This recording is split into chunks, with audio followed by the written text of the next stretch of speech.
রান্না বান্না করতে না আমার বেশ ভালো লাগে, আর রান্না করে সবাইকে খাওয়াতেও আমার খুব ভালো লাগে।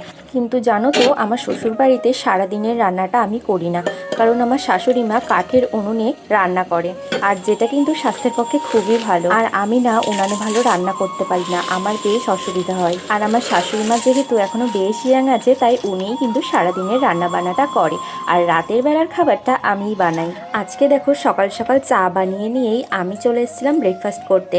আর ফার্স্টেই আমি দুধ আর কর্নফ্লেক্স খেয়ে নিয়েছিলাম, তারপরে একটু রান্না বান্না করছিলাম, আর এটা সকালে ব্রেকফাস্ট বানাচ্ছিলাম।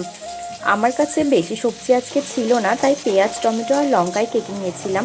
তোমাদের কাছে যা যা সবজি থাকবে তোমরা অবশ্যই না, সব সবজিগুলোকে ভালো করে ভেজে নিয়ে ফ্রাই করে নিয়ে আমি একটা ডিম ফ্রাই করে দিয়েছিলাম।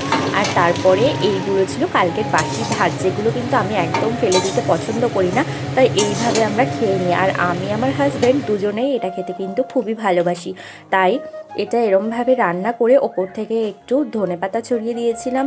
আর সাথে তো স্বাদ মতো মশলা বলতে নুন আর গোলমরিচ দিয়েছিলাম, আর তেমন কিছুই দিইনি। তোমাদের কার কার ফেভারিট এই রেসিপিটা অবশ্যই জানিও।